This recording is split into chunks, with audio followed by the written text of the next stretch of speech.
tidak boleh merasa iri hati atau cemburu terhadap mereka. Audio Jungle.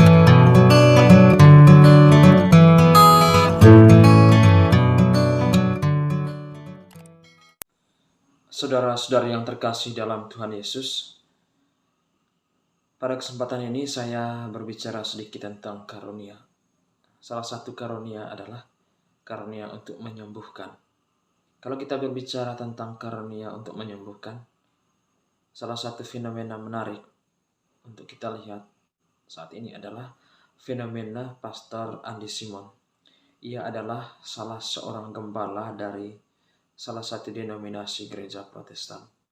Tetapi pada video ini saya tidak berbicara tentang pribadi Pastor Andy Simon dengan karunia yang mungkin ia terima, tetapi fenomena Pastor Andy Simon menjadi semacam pemicu begitu bagi saya untuk berbicara tentang karunia secara umum.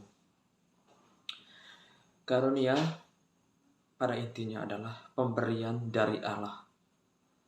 Sifat dari pemberian itu adalah tanpa syarat dari pihak Allah, dan dari pihak penerima karunia itu adalah tanpa jasa. Maksudnya Allah memberikan karunia itu bukan karena jasa dari penerima karunia tersebut, melainkan karena kebaikan dan kemurahan hati Tuhan sendiri. Pertanyaan selanjutnya adalah, kepada siapa Tuhan memberikan karunia-Nya tersebut? Ya, kepada siapa saja Ia menghendakinya. Kita tidak bisa membatasi ruang gerak dan kebebasan Allah. Kita tidak bisa menentukan si A atau si B yang mesti menerima karunia dari pihak Allah. Allah dengan segala kebebasannya itu menggunakan yang Ia miliki untuk diberikannya kepada siapa Ia mau. Tetapi kalau harus dikatakan bahwa karunia itu diberikan kepada orang tertentu, maka kata tertentu di sini juga mesti dimengerti sebagai yang ditentukan oleh Allah. Siapa yang ditentukan oleh Allah? Itu adalah persoalan tersendiri. Tetapi intinya adalah bahwa karunia itu merupakan pemberian Allah tanpa syarat dan juga tanpa jasa dari pihak penerima rahmat. Dan itu diberikan oleh Allah kepada siapa saja Ia kehendaki. Bahkan kepada orang yang menurut anggapan kita atau menurut anggapan kebanyakan orang itu bukan orang yang terpandang atau orang-orang yang sederhana, yang tidak memiliki apa-apa, tapi justru kepada dialah Tuhan memberikan karunia itu.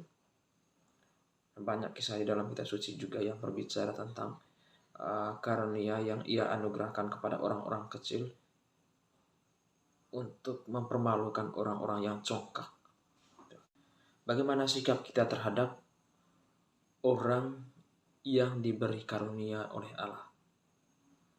Yang pertama, kita tidak boleh merasa iri hati atau cemburu terhadap mereka. Kita justru bersyukur karena ada dari antara kita yang diberi karunia seperti itu. Karena tujuan Allah memberikan karunia itu adalah supaya dengan itu orang tersebut dapat melaksanakan tugas pelayanan terhadap sesama. Atau kalau karunia itu diberikan kepada anggota gereja, maka karunia itu dimaksudkan supaya orang tersebut dapat membantu tugas pelayanan gereja terhadap orang lain, siapapun itu. Yang kedua, kita juga tidak boleh dengan begitu mudahnya percaya bahwa fenomena tertentu itu merupakan karunia yang berasal dari Allah. Kita bisa melihat orientasi dari orang yang kita anggap mendapat karunia dari Allah. Jadi untuk apa ia menggunakan karunia tersebut? Kalau ia menggunakannya untuk mencari popularitas, untuk mencari uang, untuk memamerkannya kepada orang lain, kita juga bisa mempertanyakannya. apakah itu berasal dari Allah atau bukan. Dan juga kita lihat dari buah-buahnya. Kalau buahnya adalah kasih, sukacita, kebenaran, kebaikan, dan seterusnya, kita juga bisa menentukan apakah itu berasal dari Allah atau tidak. Yang berikut adalah sikap yang mesti diambil oleh orang yang diberi karunia oleh Allah. Yang pertama, ia mesti menggunakan karunia itu sesuai dengan maksud Allah mengaruniakannya kepadanya, yaitu untuk kepentingan gereja kalau itu dikaruniakan kepada anggota gereja, bukan untuk kepentingan pribadi. Dan ia mesti juga hati-hati terhadap godaan dari si jahat. Karena roh jahat itu bisa menggoda kita melalui kelebihan yang kita miliki. Jadi roh jahat bisa menggoda orang tersebut untuk menggunakan karunia itu demi mencari popularitas, untuk memamerkan kekuatan yang dimilikinya, atau apa saja, banyak godaannya. Tuhan Yesus sendiri pun pernah digoda oleh iblis untuk menjatuhkan dirinya dari hubungan bait Allah. Karena iblis juga tahu bahwa Yesus memiliki, sebagai anak Allah, memiliki kemampuan yang luar biasa seperti itu. Jadi roh jahat itu bisa menggoda kita tidak hanya melalui kelemahan yang kita miliki, tetapi juga melalui kelebihan. Jadi kelebihan kita bisa menjadi kelemahan bagi kita. Jadi bisa digunakan oleh roh jahat untuk menggoda kita. Dan yang terakhir adalah bahwa kita tidak boleh mendasarkan iman kita pada fenomena-fenomena yang menurut indera kita itu adalah luar biasa.